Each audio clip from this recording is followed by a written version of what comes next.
കുറച്ച് കഞ്ഞി എടുക്കട്ടെ മാണിക്ക. നിങ്ങൾക്കറിയാലോ, പണ്ട് നമ്മുടെ മുത്തശ്ശന്മാരൊക്കെ സ്ഥിരമായിട്ട് കഴിച്ചുകൊണ്ടിരുന്ന ഒരു ബ്രേക്ക്ഫാസ്റ്റ് ആണ് പഴങ്കഞ്ഞി. പക്ഷെ ഇന്ന് നമ്മുടെ ലൈഫ് സ്റ്റൈലിൽ അത് എത്രത്തോളം ഇമ്പോർട്ടൻ്റ് ആണെന്ന് നമുക്ക് നോക്കാം, അല്ലെങ്കിൽ നമ്മുടെ ഗട്ട് ഹെൽത്തിനെ അതെങ്ങനെ ഹെൽപ്പ് ചെയ്യുന്നു നമുക്ക് നോക്കാം.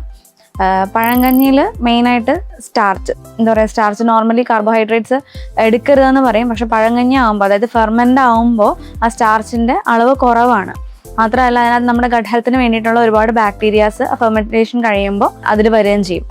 ആ ബാക്ടീരിയാസ് നമ്മുടെ ഗട്ട് ഹെൽത്തിനെ പ്രൊമോട്ട് ചെയ്യും, കോൺസ്റ്റിപ്പേഷൻ വരാതിരിക്കും, ഈ പറഞ്ഞ പൈൽസ്, ഫിഷർ അങ്ങനെയുള്ള അസുഖങ്ങളിലേക്ക് കാരണമാവാതിരിക്കും. പഴങ്കഞ്ഞിയിൽ പ്രോട്ടീൻ റിച്ച് ആണ്, അയൺ കണ്ടന്റ് ഉണ്ട്, പൊട്ടാസ്യം, അങ്ങനത്തെ ഒരുപാട് ന്യൂട്രീഷ്യസ് ആയിട്ടുള്ള കാര്യങ്ങളുണ്ട്. പഴങ്കഞ്ഞിയുടെ കൂടെ, അതായത് പഴങ്കഞ്ഞിയിൽ നമ്മൾ നോർമലി ചേർത്ത് കഴിക്കുന്ന ഒന്നാണ് തൈരിലും ഈ പറഞ്ഞ പോലെ ലാക്ടോബാസിലസ് ബാക്ടീരിയ, അത് നമ്മുടെ ഗട്ട് ഹെൽത്തിനെ ഒരുപാട് പ്രൊമോട്ട് ചെയ്യുന്ന ഒന്നാണ്. അതുപോലെ തന്നെ നമ്മുടെ ഗട്ട് ഹെൽത്തിനെ ഇംപ്രൂവ് ചെയ്യാനും ഹെൽപ്പ് ചെയ്യുന്ന ഒന്നാണ്. ഇതുപോലെയുള്ള ഹെൽത്തി ടിപ്സിനായിട്ട് ഈ കാണുന്ന പേജ് ഫോളോ ചെയ്യുക.